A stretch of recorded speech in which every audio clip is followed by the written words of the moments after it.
Toga is in many ways a creation of All Might's making.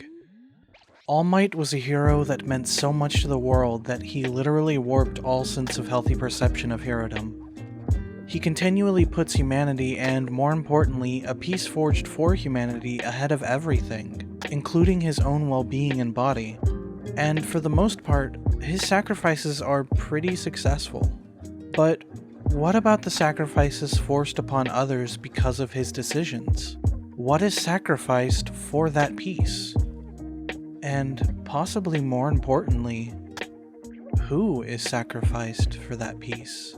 The most obvious of these consequences is presented pretty early on.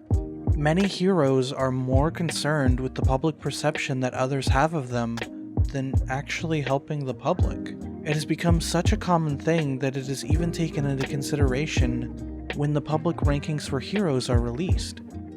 In fact, it can be easily chalked up to more than that. He's actually been so successful as a hero that many other heroes now only become heroes for what essentially comes down to the clout they gain. I completely understand the need for PR, but at a certain point, someone should have stepped back and realized that it had become almost a mockery of what the institution was created for, serving and protecting those who cannot protect themselves. That they were buying into the glamorization of what it meant to be a quirk-enabled human and, more importantly, a hero. And sadly, the public became distrustful of that mindset now that All Might is firmly within his retirement from herodom, which pushed many of them to back organizations they would otherwise revile. Organizations that are looking for freedom from the repressive ideals forced upon them.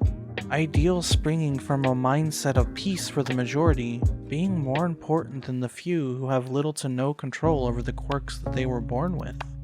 A perfect example of this is ᴾřejᵒᵇᵃ Toga. Due to the nature of her quirk revolving around blood, she has an unnatural attraction to it.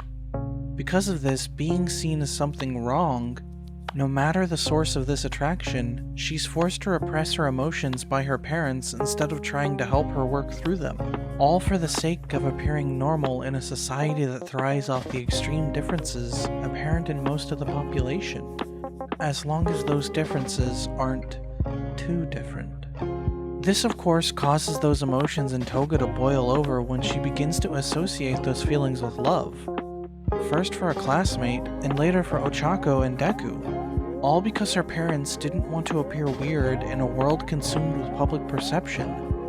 Now, I'm not trying to excuse Toga's personality, I'm just pointing out that she's a victim of her own circumstances. And the sad thing is that Toga is not even the only one subjected to this, when it is shown that there are entire groups dedicated to rehabilitating and reintegrating people with abnormal quirks. This directly leads to the formation of the Paranormal Liberation Front, a group that acts in favor of freedom of quirk usage and dismantling the corrupted Hero Association. While I definitely don't agree with the methods, I can't help but feel empathy for their ideals. Ideals born from the repressive control of those who put peace above individuality. Freedom has become a major clarion call for many. It isn't a matter of wanting to cause destruction and wreak havoc for many of them, but to feel safe in their own skin, to be able to live the lives that they see as fulfilling in themselves. And while I know there are certain members and villains that are genuinely out to do wrong, I think that for the large part that really isn't the truth. The minority is the much more visible and vocal group.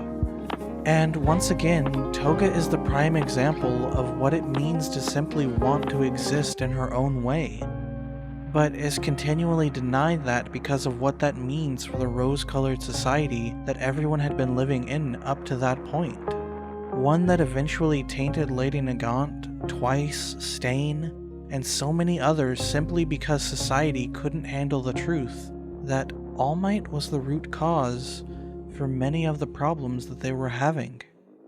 And when those false perceptions came crashing down, it literally overturned society as a whole. Many, like Toga, were finally able to at least try to live the lives that they had always dreamed of, if a twisted version of that by their association with All for One and Shigaraki.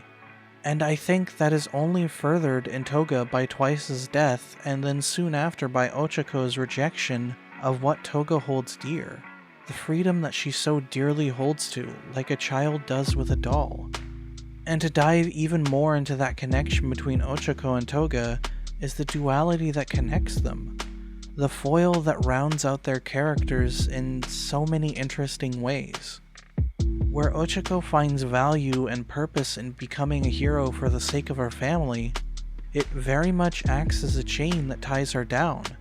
Even as she is capable of simply floating away, it keeps her from being free and having her own sense of being a child.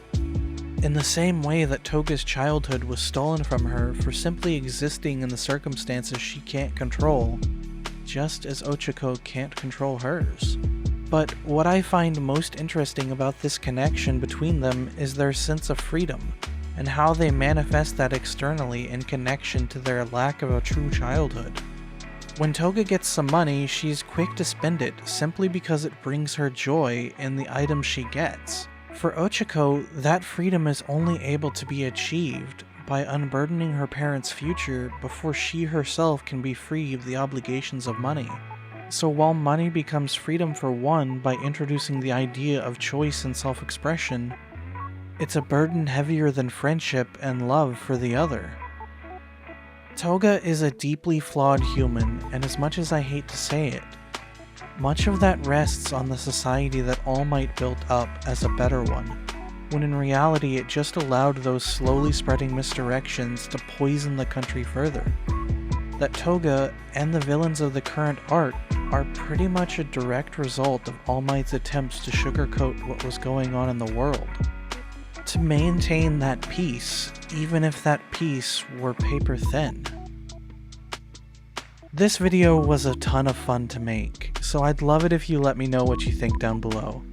We're getting really close to the 800 subscriber mark, so please do all the things. Hit that like button, subscribe if you haven't already, and I'll see you all in the next video.